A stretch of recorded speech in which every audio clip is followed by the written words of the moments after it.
La trombosis mesentérica es la presencia de un trombo en el sistema circulatorio mesentérico, el cual genera un déficit circulatorio respecto a los requerimientos intestinales y si este es prolongado puede causar necrosis. ¿Qué es un trombo? Un trombo es la respuesta del cuerpo para prevenir hemorragias. Estos son formados por plaquetas y por fibrinas y están estimulados ante alguna lesión endotelial, alguna alteración química en la sangre o algún flujo sanguíneo lento. Es importante que distingamos entre un trombo y un émbolo. Un trombo es un coágulo anormal que se forma en cualquier vaso sanguíneo y un émbolo es un cuerpo que fluye libremente en el torrente sanguíneo. Este puede ser formado por varias cosas, por ejemplo puede ser un coágulo desprendido o una placa de ateroma desprendida o incluso burbujas de dióxido de carbono.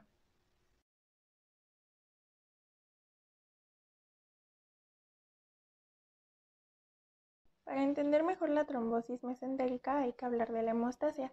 La hemostasia es el proceso fisiológico por el cual se forman coágulos ante alguna lesión endotelial, todo esto con el fin de prevenir hemorragias. E incluso su nombre lo dice, hemostasia significa prevención de la pérdida de sangre. La hemostasia tiene varias fases. Tiene una fase vascular, una fase de hemostasia primaria y una fase de hemostasia secundaria. E incluso se habla de una fase de fibrinólisis. Alguna falla en alguno de los pasos de la hemostasia puede generarnos tanto una trombosis como una hemorragia. La fase vascular va a ocurrir inmediatamente después de la lesión y esta va a consistir en una constricción del músculo liso del vaso. Este puede durar segundos e incluso horas dependiendo de la gravedad de la lesión y va a estar mediado por diversos factores. Va a haber una contracción miógena, factores autocoides propios de los tejidos traumatizados y de las plaquetas y también por reflejos nerviosos, por ejemplo el dolor, y este no solo puede ser procedente del propio vaso, también puede ser de tejidos adyacentes, por ejemplo la piel. En este caso, las plaquetas van a tener un papel fundamental debido a su segregación de tromboxano A, el cual va a ser una sustancia tromboconstrictora. La siguiente etapa es la de hemostasia primaria. Esta consiste en la formación de un tapón plaquetario y podemos dividirla en dos etapas, en la de adhesión plaquetaria y la de agregación plaquetaria. La primera, la de adhesión, esta va a consistir en el hecho de que las plaquetas adhieran al área de la lesión para evitar la fuga de sangre. En primera instancia va a estar mediado por glucoproteínas. Estas son glucoproteínas en la membrana de las plaquetas, las cuales normalmente ayudan a que las plaquetas no se adhieran al endotelio. Sin embargo, en el caso de lesiones, estas glucoproteínas se van a adherir al colágeno expuesto en el área de la lesión y así pues se van a adherir las plaquetas y van a formar un tapón. Inmediatamente de que las plaquetas adhieren a este colágeno, estas plaquetas van a sufrir transformaciones, se van a empezar a hinchar, van a proyectar unos pseudópodos radiantes y van a adoptar una forma irregular. Después de esto, debido a que las plaquetas en su citoplasma tienen proteínas contráctiles, estas plaquetas van a sufrir una constricción y así van a poder liberar las sustancias que almacenan en sus gránulos citoplasmáticos. Después de esto, las plaquetas se van a hacer muy pegajosas y sumado a esto se les va a unir un factor muy importante, el factor de von Willebrand. Este factor va a ser muy importante y fundamental para realizar todo este proceso. Después de esto viene la agregación plaquetaria, que básicamente es el hecho de que todas las plaquetas que van pasando al momento por el área de la lesión se le van a agregar a las plaquetas que originalmente se habían adherido a la lesión. Y esto va a ser mediado gracias a todas las sustancias que fueron liberadas por los gránulos de los citoplasmas de las plaquetas al momento de que se contrayeron. Por ejemplo, el tromboxano A, serotonina, calcio y ADP. La tercera etapa es la de hemostasia secundaria o también llamada formación de fibrina o formación de coágulo. Esta su función es estabilizar y reforzar el tapón plaquetario del que hablamos en la etapa pasada. El primer paso de esta es la transformación de protrombina en trombina. Para lograr que la protrombina se desdoble y se transforme en trombina, debe haber presencia de dos factores. El factor activador de la protrombina, el cual es producido en respuesta a la lesión tisular, y también debe haber presencia de concentraciones altas de calcio, el cual es proporcionado por las plaquetas al momento de sufrir una contracción en la fase de adhesión plaquetaria. Entonces, ya que tenemos la trombina, esta va a actuar sobre el fibrinógeno y le va a quitar 4 moléculas de bajo peso molecular y va a dar lugar a monómeros de fibrina.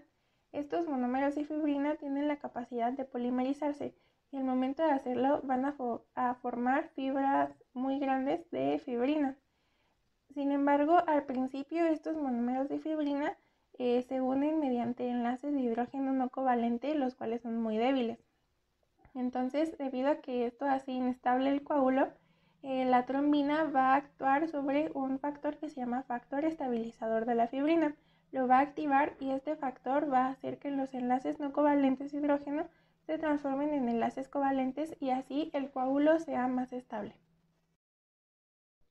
Por último está la fibrinólisis, la cual consiste en la degradación del coágulo para poder restablecer el flujo sanguíneo. En este van a interactuar el factor activador tisular del plasminógeno y el factor activador tisular del plasminógeno tipo urosinasa sobre una proenzima llamada plasminógeno. Este plasminógeno se va a convertir en plasmina y esta plasmina va a actuar sobre la fibrina, la va a degradar y la va a producir en productos de digestión de la fibrina. Ya que se tienen estos productos de digestión, al sitio van a llegar macrófagos y monocitos, los cuales se van a encargar de estos productos de digestión y así van a dar lugar a la completa degradación del coágulo.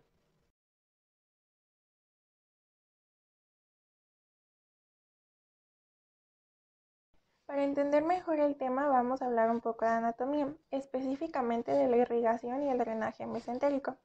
En primer lugar vamos a hablar de la irrigación y tenemos primero a la arteria mesentérica superior. Esta arteria va a nacer de la arteria aorta abdominal en su cara anterior y va a nacer aproximadamente en el nivel entre L1 y L2.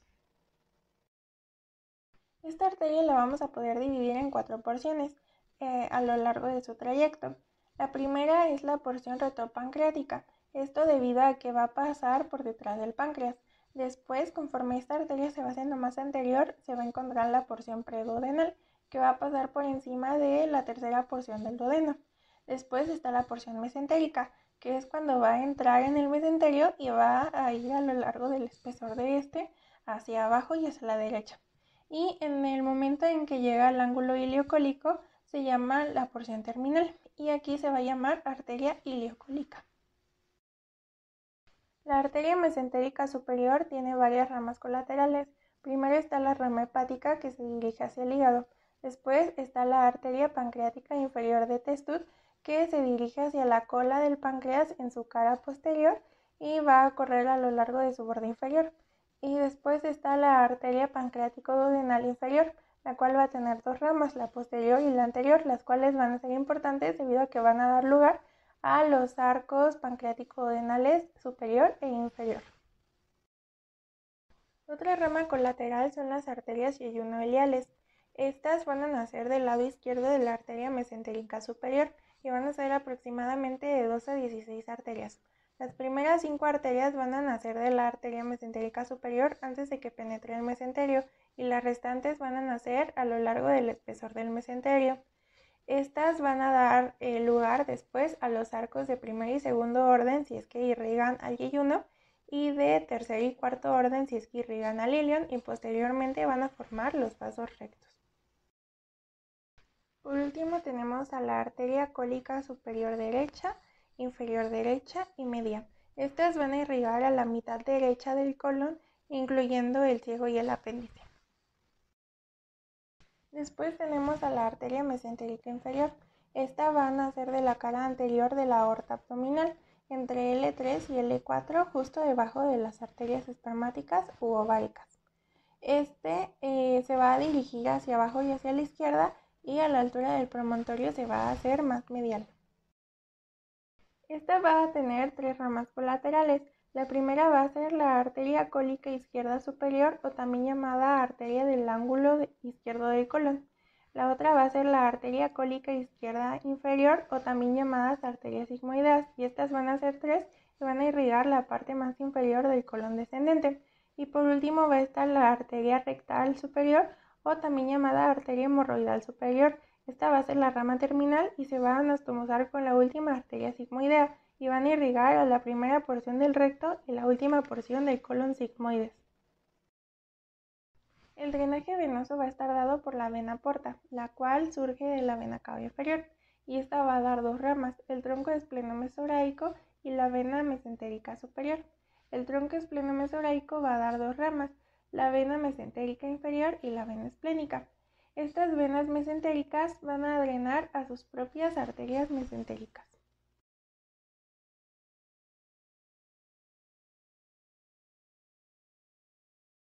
La isquemia mesentérica es una condición clínica que surge cuando el flujo sanguíneo es insuficiente para satisfacer los requerimientos del intestino, y esta podemos dividirla en dos, en una isquemia mesentérica aguda y una crónica.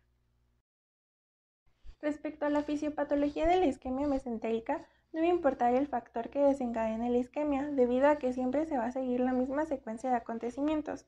Entonces, primero tenemos que hay una disminución del aporte de oxígeno.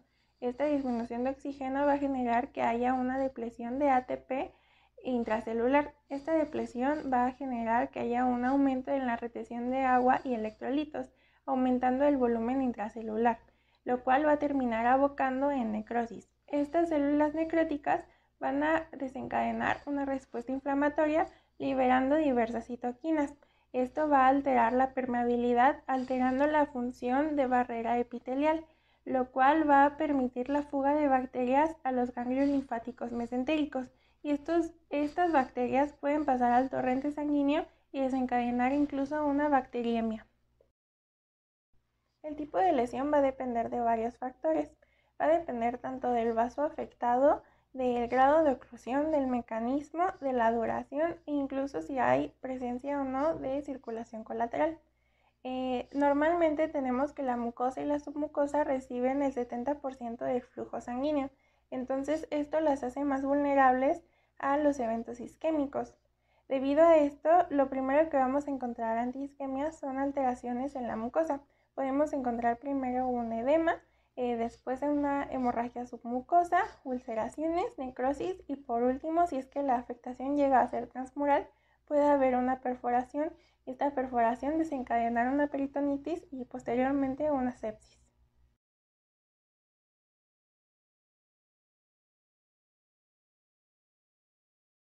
La trombosis mesentérica aguda es una emergencia quirúrgica que va a estar dada por un déficit del aporte sanguíneo por parte de la arteria mesentérica superior, ya sea por una interrupción del flujo, por una trombosis, una embolia o un estado de bajo flujo.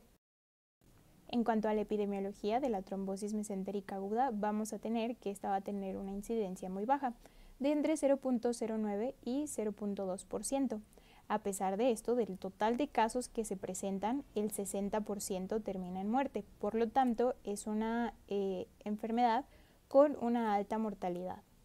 Va a tener predilección por el sexo femenino en una proporción de 3:1 y va a ser de presentación frecuente en adultos mayores de 70 años. En la etiología vamos a poder clasificar las causas en 4 tipos. La primera es por embolismo y va a representar el 50% de los casos, por lo tanto, el embolismo va a ser la principal causa de trombosis mesentérica aguda. El segundo va a ser por una trombosis de tipo arterial, que va a representar entre el 20 y el 35% de los casos. La tercera causa va a ser por una trombosis de tipo venosa y va a representar entre el 5 y el 15% de los casos, y la menos frecuente es la cuarta, por una isquemia mesentérica de tipo no oclusiva, que igual va a representar entre el 5 y el 15% de los casos. Ahora, de las 4 principales etiologías de la trombosis mesentérica aguda, vamos a ver una por una y cuáles son los procesos o factores de riesgo que nos llevan a padecer estos. Por lo tanto, pasando al caso del embolismo, la causa más frecuente, vamos a ver que la principal causa va a ser en este caso la fibrilación auricular. También puede ser causado este embolismo por un trombo mural, por cardiopatías, por algún tipo de tumor cardíaco, enfermedades valvulares, aneurismas torácicos o abdominales. ¿Y cuál va a ser la principal o el principal sitio afectado en este caso? Pues en este caso va a ser el tronco celíaco y, como mencionábamos igual al principio, la arteria mesentérica superior. Ahora, la trombosis arterial va a ser causada principalmente por alguna enfermedad aterosclerótica ya preexistente, por un traumatismo y también puede llegar a ocurrir por una infección. Aquí el sitio que va a estar afectado principalmente va a ser algún segmento de la arteria a nivel de la aorta. En el caso de la trombosis venosa, esta puede ser causada por estados de hipercoagulabilidad, ya sean adquiridos o hereditarios, también por traumatismos cerrados, por hipertensión portal, por algún tipo de cirugía abdominal previa o por una lesión hepática de tipo maligna. En este caso, los principales sitios afectados van a ser la vena mesentérica superior, la vena mesentérica inferior, y puede también llegar a ser la vena esplénica o la vena porta. Y en cuanto a la etiología por isquemia de tipo mesentérica no oclusiva, vamos a ver que al igual que los demás va a estar causada por diferentes procesos. Entre estos puede ser por una hipoperfusión esplácnica, por una insuficiencia aórtica, por algunos tipos de enfermedades preexistentes como una enfermedad hepática o una enfermedad renal, también por edad avanzada, por el uso de vasoconstrictores sistémicos o drogas de tipo vasoactivas, también el hecho de tener una cirugía abdominal o síndrome compartimental. Y entre los principales sitios afectados van a estar la vena mesentérica superior, la vena mesentérica inferior, la vena esplénica y la vena aorta. Hasta el momento ya mencionamos algunos de los factores de riesgo, los ordenamos o categorizamos según el tipo de etiología, pero podemos hacer un resumen y además agregar algunos otros. Entonces, a modo de resumen, podemos tener que entre los factores de riesgo se van a encontrar una edad avanzada, padecer aterosclerosis, cardiopatías, hipertensión arterial sistémica, fibrilación auricular, cirugías abdominales recientes, traumatismos abdominales, el tabaquismo, obesidad o el uso de digitálicos. Para hablar de las manifestaciones clínicas de la trombosis mesentérica aguda, primero habría que aclarar algunas cosas, como que la respuesta inicial ante una isquemia va a ser un vasoespasmo y una contracción muy importante, y debido a la alta actividad metabólica que tiene la mucosa intestinal, pues ante la isquemia las células se van a ir necrosando, bueno, específicamente las vellosidades intestinales se van a necrosar entre los primeros 15 y 30 minutos de aparecida la isquemia, lo que va a ocasionar un dolor abdominal de algunas características específicas, y el dolor abdominal va a ser el principal foco rojo que nos puede llevar a sospechar de este padecimiento. Las características de va a ser que va a ser de aparición brusca, intermitente y puede llegar a estar localizado en la región epigástrica, umbilical o pélvica. Y en diapositivas siguientes veremos el tipo de dolor y algunos otros síntomas acompañantes dependiendo de qué esté ocurriendo, si un embolismo, una trombosis venosa, arterial o un tipo de isquemia no oclusiva. Ya viendo las manifestaciones clínicas por etiología, podemos utilizar esta tablita que me pareció muy útil, ya que engloba 4 aspectos importantes. 1, la característica, o sea, según la etiología. 2, la presentación, y esto se refiere a si va a ser de tipo aguda, crónica o subaguda. En este caso, como es la trombosis mesentérica aguda, pues se van a presentar tanto agudas como subagudas, nada más, no las crónicas. Y las manifestaciones a su vez las va a dividir en 2, tanto en manifestaciones tempranas como manifestaciones tardías. Y vamos a ver una por una. La primera causa, o que viene aquí, es el embolismo arterial. Va a tener una presentación de tipo aguda y también sus manifestaciones tempranas va a ser la aparición súbita del dolor abdominal, hallazgos clínicos irrelevantes, y puede estar acompañado este dolor de náuseas, vómitos, diarrea o hematoquesia. Y entre las manifestaciones tardías vamos a tener que el dolor va a ir incrementando, va a ser progresivo este dolor, va a haber después distensión abdominal y pueden desaparecer los ruidos intestinales a la auscultación. Además de que puede trascender a que el paciente llegue a tener alteraciones en el estado mental y signos peritoneales, además de la sepsis. Y sepsis ya habíamos comentado porque habíamos dicho que ante la necrosis de la mucosa intestinal pues las bacterias van a poder pasar hacia la sangre, hacia la circulación sistémica y pues bueno, generar una sepsis. Y bueno, pasando a la segunda, que sería una trombosis arterial, al igual que la de tipo o por embolismo, esta va a ser de una presentación aguda. Sus manifestaciones tempranas va a ser el dolor después de comer, de tipo gradual, que va a ir aumentando y acompañado también de náuseas, cambios intestinales. Aquí puede llegar a haber pérdida de peso y pues bueno, no va a ser tan relevante las manifestaciones clínicas, ya que la mayoría de estas pues son inespecíficas y pudieran llegar a confundirse con algunas otras patologías. Por lo tanto, pues vamos a después de la sospecha clínica tener que hacer algunos estudios extras, tanto de laboratorio como de gabinete. Y pues bueno, las manifestaciones tardías van a ser las mismas que en el caso del embolismo. Pasando a la trombosis aguda, vamos a ver que esta va a ser de una presentación ya no tanto aguda, sino de tipo subaguda. En todas la característica general va a ser el dolor de tipo abdominal y a lo mejor va a ir cambiando un poco las características según el tipo de etiología. Pero en este caso, para la trombosis venosa va a ser un dolor con inicio insidioso y bueno, igual algunos otros hallazgos físicos irrelevantes y las manifestaciones tardías, pues también vamos a ver que va a compartir las manifestaciones tardías con el embolismo arterial, la trombosis arterial y la trombosis venosa. Y por último, la que va a diferenciarse o va a poder ser un poco más diferenciable que las tres anteriores va a ser la isquemia mesentérica no oclusiva. También va a tener una presentación subaguda. El dolor va a ser de tipo insidioso, va a haber mayor sensibilidad, distensión y una intolerancia a los alimentos.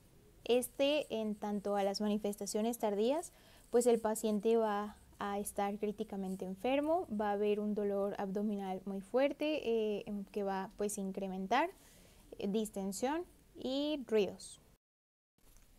Como ya comentaba, la trombosis mesentérica aguda va a tener una clínica variada y por lo general inespecífica, pero podemos agregar algunos otros datos que pueden estar presentes como vómitos, diarrea, sangre en heces, distensión abdominal, sangrado gastrointestinal, sepsis, peristaltismo alterado, puede haber aparición de fiebre, oliguria por deshidratación, acidosis, taquicardia, confusión, peritonitis y bueno, el paciente podría llegar a caer en un shock.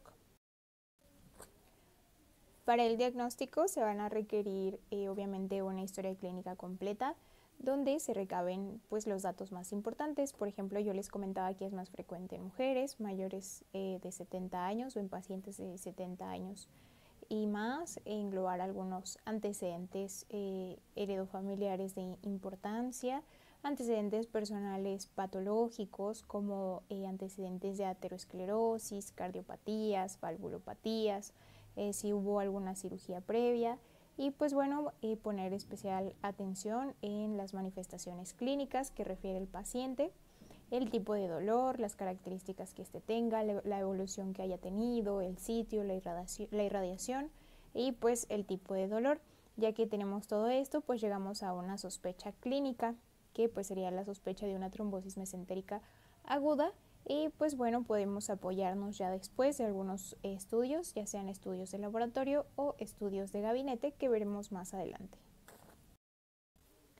Para complementar el diagnóstico, como les decía, podemos hacer uso de algunos estudios de laboratorio, como puede ser hemoconcentración, buscar presencia de leucocitosis, de acidosis láctica, estar al pendiente de si hay un aumento de amilasa, aspartato aminotransferasa o deshidrogenasa láctica y de dímero D.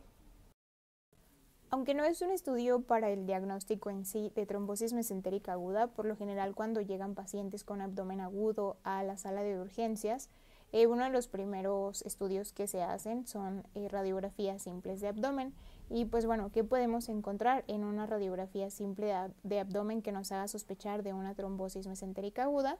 Pues bueno, van a ser los siguientes datos. En algunos pacientes, hasta en el 25%, esta va a estar completamente normal, sin ningún tipo de datos. En otros podemos encontrar edema de la pared intestinal, como podemos ver en las imágenes de más arriba, y también lazos distendidos del intestino delgado. Y en esta imagen de aquí abajo se puede ver lo que también podemos encontrar como una neumatosis o gas venoso portal. Y pues bueno, ahora sí, para los estudios de imagen para el diagnóstico de la trombosis mesentérica aguda, vamos a tener a la angiografía por tomografía computarizada, y este va a ser el estudio de primera línea diagnóstica. ¿Qué vamos a encontrar en este o qué se va a buscar? Pues bueno, principalmente defectos de llenado en el eje celíaco o de la arteria mesentérica superior. Aquí en las imágenes que tenemos aquí arribita, en la A, por ejemplo, se puede ver un defecto de llenado venoso parcialmente obstructivo en la confluencia de la vena portoesplénica, o al menos esto decía la descripción de la imagen. Y pues bueno, lo que pues podemos ver aquí es eso, ¿no? Un defecto en el llenado. Entre otras cosas que podamos llegar a encontrar van a ser defectos de llenado venoso, mesentérico y congestión de tipo venosa, ya que recordemos que puede haber una trombosis o arterial o venosa, y pues bueno, esto nos puede ayudar a diferenciar si es y cuál de los dos tipos es. En este caso yo comentaba pues en la imagen que teníamos una de tipo venoso.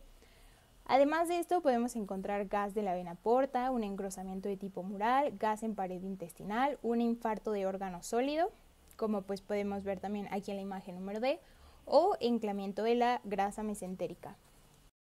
Y pues bueno, aquí tenemos otras imágenes igual por tomografía que muestran una distensión de las asas en el intestino delgado por líquido, ascitis y neumatosis de tipo intestinal.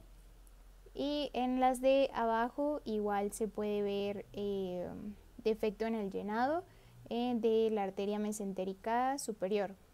Y pues bueno, al lado podemos ver un intestino con coloración azulosa de las asas, y pues bueno, ahí está la correlación quirúrgica con las imágenes por tomografía.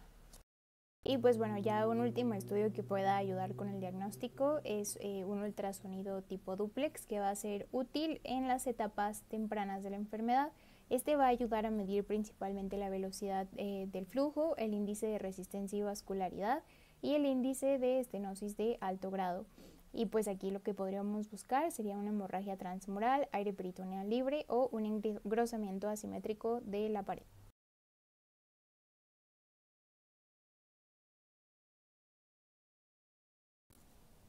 Y pues bueno, en cuanto al tratamiento, como ya vimos, este puede ser médico y quirúrgico. En el caso de que sea médico, pues se va a requerir la resucitación de los volúmenes, administración de antibióticos debido a al riesgo que hay de padecer una sepsis por traslocación bacteriana. Se puede hacer uso de heparina. Hay que estar monitoreando constantemente los valores hemodinámicos. Si se puede, pues la inserción de una sonda nasogástrica, algún tipo de catéter venoso central, y pues también si se requiere y es necesario hacer la corrección de líquidos y electrolitos y pues bueno, de la acidosis metabólica. En cuanto al tratamiento quirúrgico, este tiene que ser llevado a cabo lo más pronto posible, puede ser tanto abierto como endovascular, y el propósito principal del tratamiento quirúrgico va a ser repermeabilizar y extirpar el tejido necrótico. También se puede hacer uso de trombectomías, que es la aspiración del trombo y la destrucción del mismo, o una angioplastía mesentérica, pero aquí pues bueno, puse un paréntesis porque esta a pesar de ser muy útil suele utilizarse con mayor frecuencia en trombosis mesentéricas, pero de tipo crónico. Ahora, de las 4 principales etiologías de la trombosis mesentérica aguda, vamos a ver una por una y cuáles son los procesos o factores de riesgo que nos llevan a padecer estos. Por lo tanto, pasando al caso del embolismo, la causa más frecuente, vamos a ver que la principal causa va a ser en este caso la fibrilación auricular. También puede ser causado este embolismo por un trombo mural, por cardiopatías, por algún tipo de tumor cardíaco, enfermedades valvulares, aneurismas torácicos o abdominales. ¿Y cuál va a ser la principal o el principal sitio afectado en este caso? Pues en este caso va a ser el tronco celíaco y, como mencionábamos igual al principio, la arteria mesentérica superior. En el caso del tratamiento quirúrgico por una trombosis arterial, este también va a depender de si hay o no peritonitis.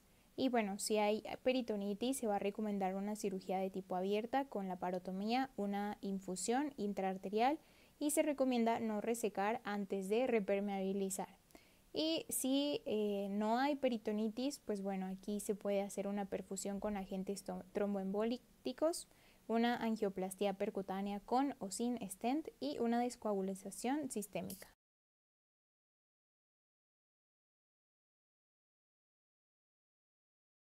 Para hablar de las manifestaciones clínicas de la trombosis mesentérica aguda, primero habría que aclarar algunas cosas, como que la respuesta inicial ante una isquemia va a ser un vasoespasmo y una contracción muy importante, y debido a la alta actividad metabólica que tiene la mucosa intestinal, pues ante la isquemia las células se van a ir necrosando, bueno, específicamente las vellosidades intestinales se van a necrosar entre los primeros 15 y 30 minutos de aparecida la isquemia, lo que va a ocasionar un dolor abdominal de algunas características específicas, y el dolor abdominal va a ser el principal foco rojo que nos puede llevar a sospechar de pues bueno, este padecimiento. Las características de va a ser que va a ser de aparición brusca, intermitente, y puede llegar a estar localizado en la región epigástrica, umbilical o pélvica. Y pues bueno, en diapositivas siguientes veremos el tipo de dolor y algunos otros síntomas acompañantes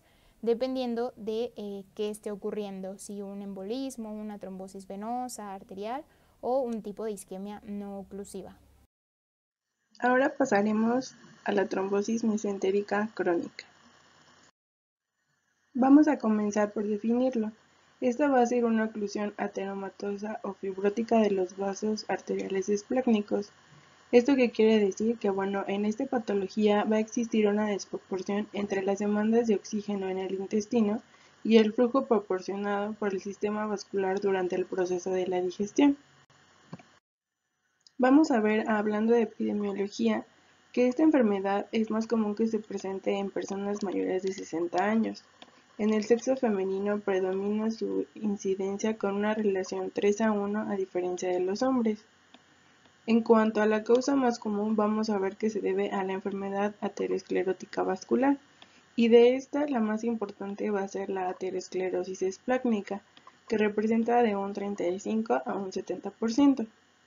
Vamos a ver que su retraso en el diagnóstico y por ende en el tratamiento es lo que condiciona esta enfermedad a una gran mortalidad.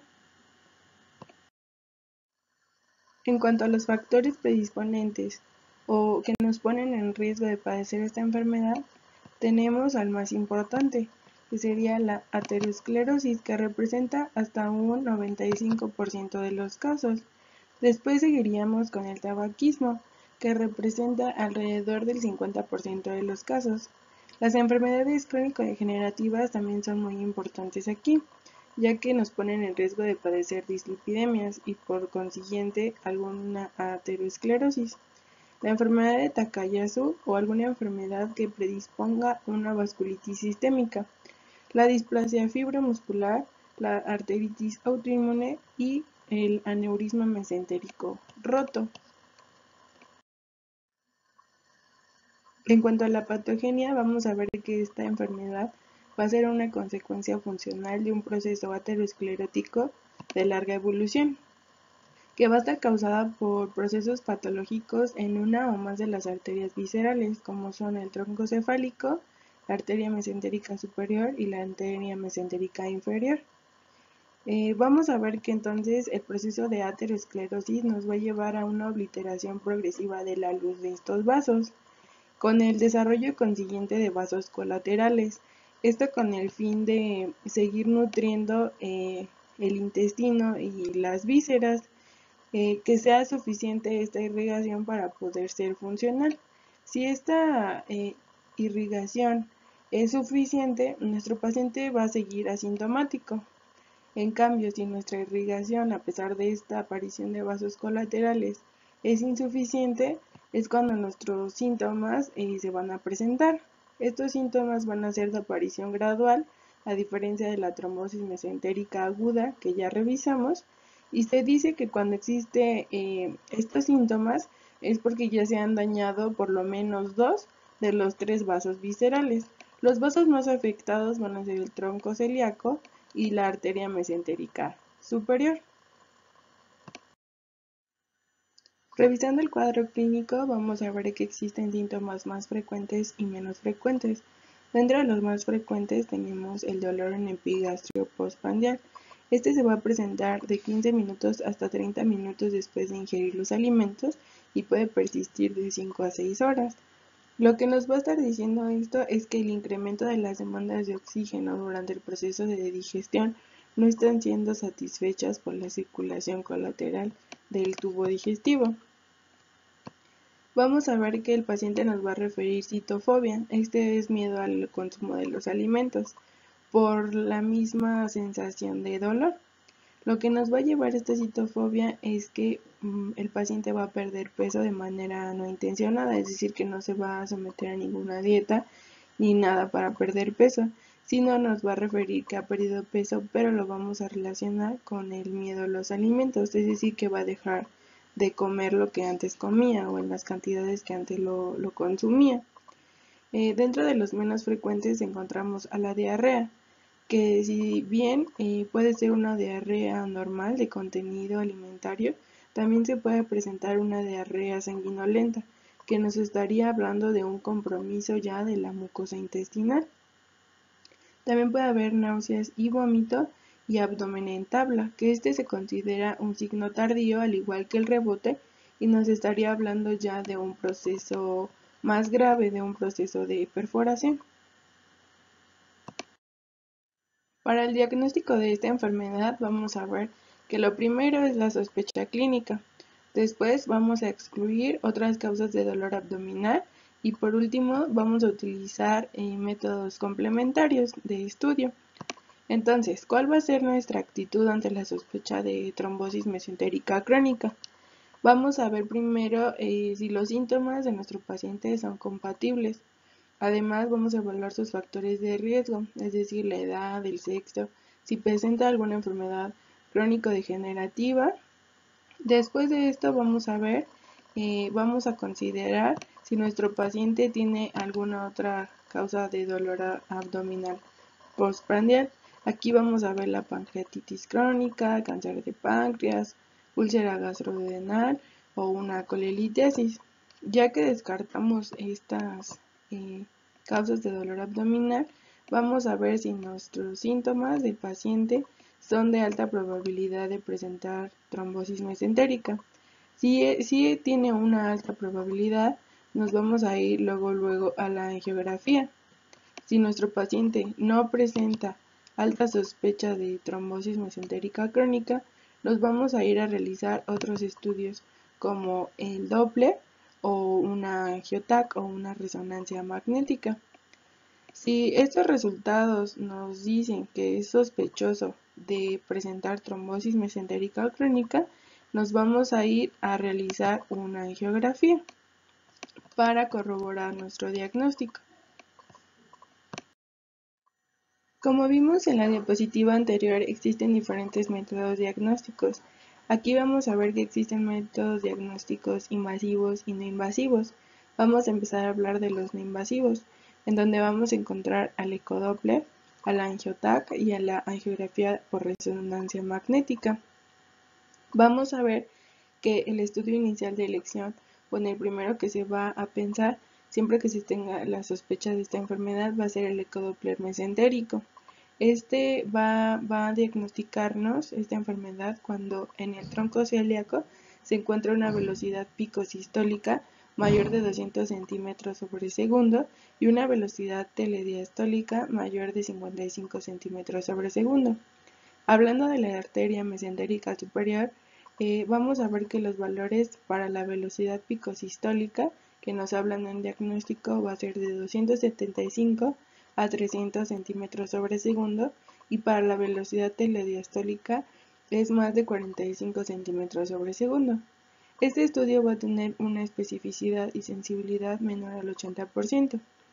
En cuanto a la angioTAC, vamos a ver que esta es muy útil para valorar la vascularización abdominal, el grado de estenosis de las arterias mesentéricas, que es lo que nos importa, el estado clínico del intestino, y también nos ayuda a valorar la perfusión de los órganos sólidos adyacentes. Nos ayuda además a descartar otras causas de dolor abdominal y pérdida de peso, como en el caso de las neoplasias, y la especificidad y la sensibilidad de este estudio va del 95 al 100%. En cuanto a la angiografía por resonancia magnética, esta va a ser igualmente su especificidad y sensibilidad del 95 al 100%, y en esta se va a emplear gonadilium intravenoso, que es una de las contraindicaciones en los pacientes que tienen insuficiencia renal o algún otro problema renal, y esta no está muy bien indicada o no se utiliza en la mayoría de los casos. Se prefiere cualquiera de las dos anteriores. Pasando a los métodos invasivos para el diagnóstico de esta enfermedad, vamos a tener a la arteriografía. Dentro de esta es importante mencionar que antes de realizarla se recomienda tener una prueba complementaria no invasiva, es decir, alguna de las anteriores que mencionamos. Esto con el fin de que nuestro paciente no esté sometido a sustancias ionizadas de una manera crónica o muchas veces. Bueno, vamos a ver que la utilidad de esta arteriografía va a ser que nos proporcione información sobre las vías de circulación colateral, que es lo que nos interesa, el estado de la aorta, los ejes ilíacos y las arterias renales, y es básica para seleccionar la técnica de revascularización que vamos a utilizar. Pero ¿cuáles van a ser los hallazgos que vamos a encontrar? Bueno, pues son dos muy importantes: la arcada de Dumbrón, que es una hipertrofia de la arteria marginal del colon izquierdo, y el arco de Riolano, que van a ser las arterias colaterales cólicas formando un arco. Además de que también se va a poder evaluar la colateralidad procedente de las arterias hipogástricas y esofágicas, que se dice que también pueden entrar a poder vascularizar el intestino cuando se tiene una isquemia crónica. Pasando al tratamiento, vamos a ver que actualmente se recomienda la cirugía abierta en los casos de isquemia crónica, ya que representa únicamente del 2 al 11% de mortalidad quirúrgica, del 33 al 66% de complicaciones después de la cirugía y del 90 al 100% de la mejoría de los síntomas. Esta cirugía abierta es la revascularización, que se puede llevar a cabo mediante tres técnicas. 1. El bypass mediante el injerto por vía retrógrada o anterógrada. 2. La reimplantación de la arteria mesentérica superior en la aorta. Y 3. La endarterectomía mesentérica transarterial. Esto si nuestro paciente tiene un riesgo quirúrgico normal o no elevado. Si al contrario nuestro paciente presenta un riesgo quirúrgico elevado, el procedimiento de elección va a ser una angioplastía con o sin la colocación de un stent. Esto para evitar las complicaciones de una cirugía abierta en estos pacientes. ¿Cuáles son las complicaciones que tiene esta enfermedad? Vamos a ver que existen complicaciones agudas y crónicas. Las agudas se van a presentar durante la cirugía o días después de la misma. Aquí se va a englobar la isquemia aguda por una trombosis completa, un infarto esplénico, la disección de la aorta, la embolización a miembros inferiores, una falla renal o una hemorragia intestinal. Y dentro de las crónicas vamos a ver una reestenosis y una oclusión, aunque estas únicamente se presentan en una tercera parte de la población, pero sí se pueden presentar.